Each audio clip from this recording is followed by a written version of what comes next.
کسی دور دراز بستی میں 3 دوست رہتے تھے جنہیں بستی والے نہایت نیک، شریف اور سادہ انسان سمجھتے تھے، لیکن حقیقت یہ تھی کہ یہ تینوں چور تھے۔ نہایت چالاک اور ہوشیار چور جو اپنی معصوم صورتوں کے پیچھے لالچ اور دنیا داری چھپائے رکھتے تھے۔ دن کو وہ عام لوگوں کی طرح رہتے اور رات کو دور علاقوں میں چوری کرتے۔ ان کی دوستی مضبوط تھی اور وہ ہر کامیابی اور ناکامی میں ایک دوسرے کے ساتھ کھڑے رہتے۔ ایک دن انہوں نے فیصلہ کیا کہ اب چھوٹی چھوٹی چوریاں چھوڑ کر ایک بڑا کام کیا جائے۔ انہیں خبر ملی کہ ایک امیر علاقے میں بہت سے گھروں میں سونا، چاندی اور دیگر قیمتی سامان بھرا ہوا ہے۔ انہوں نے سوچا کہ اگر وہ وہاں سے ایک ہی بار بڑی چوری کر لیں تو پوری زندگی کے لیے کافی ہوگا۔ تینوں دوست رات کی تاریکی میں نکلے، شہر پہنچے اور ایک ایسے گھر کی نگرانی کی جو باہر سے بوسیدہ مگر اندر سے بہت قیمتی لگتا تھا۔ رات کے وقت وہ گھر میں داخل ہوئے۔ ہر طرف خاموشی تھی۔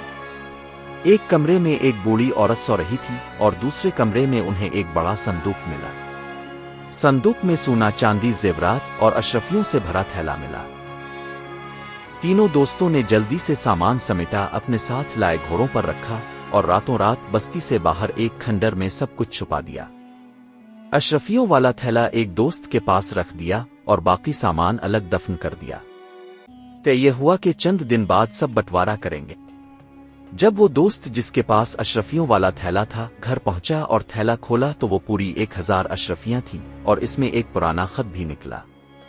وہ خط کچھ یوں تھا: میری بیٹی، یہ ساری اشرفیاں تمہارے لیے ہیں۔ تمہاری شادی غربت کی وجہ سے ٹوٹ گئی میں اور تمہارا باپ یہی بوجھ اٹھائے جیتے رہے۔ اب ہم نے اپنی تمام جمع پونجی بیچ کر تمہارے لیے یہ زیور اور اشرفیاں جمع کی ہیں تاکہ تمہاری زندگی آسان ہو جائے۔ اگر ہمیں کچھ ہو جائے تو یہ صندوق تمہارے لیے ہے۔ تمہاری ماں۔ خط پڑھ کر اس چور کے دل پر جیسے چوٹ لگی۔ وہ رات بھر سو نہ سکا۔ ضمیر کی خلش بڑھتی گئی۔ اگلی صبح اس نے باقی دونوں دوستوں کو خط دکھایا اور کہا، یہ مال واپس کرنا ہوگا، میں نہیں چاہتا کسی کی بد دعا میرے ساتھ ہو۔ مگر باقی 2 دوستوں نے اس کا مذاق اڑایا اور کہا کہ جو چوری ہو چکی وہ واپس نہیں جاتی۔ لیکن وہ چور اندر سے بدل چکا تھا۔ اس نے خاموشی سے سب کچھ جمع کیا، کھنڈر سے سارا سامان نکالا اور خود اکیلا واپس اس شہر گیا۔ جب وہ وہاں پہنچا تو دروازے پر دستک دی مگر کوئی جواب نہ آیا۔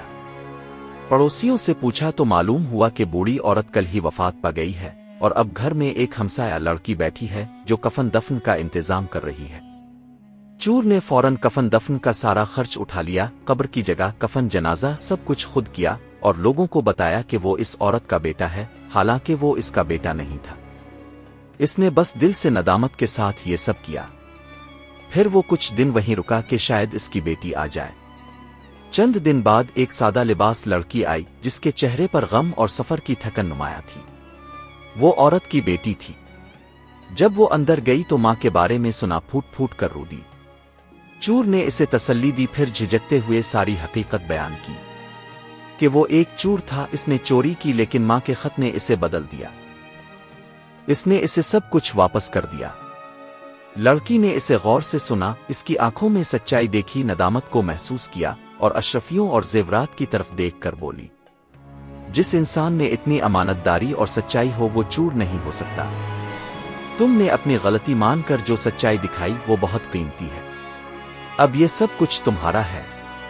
پھر وہ دونوں کچھ عرصہ بعد شادی کے بندھن میں بندھ گئے۔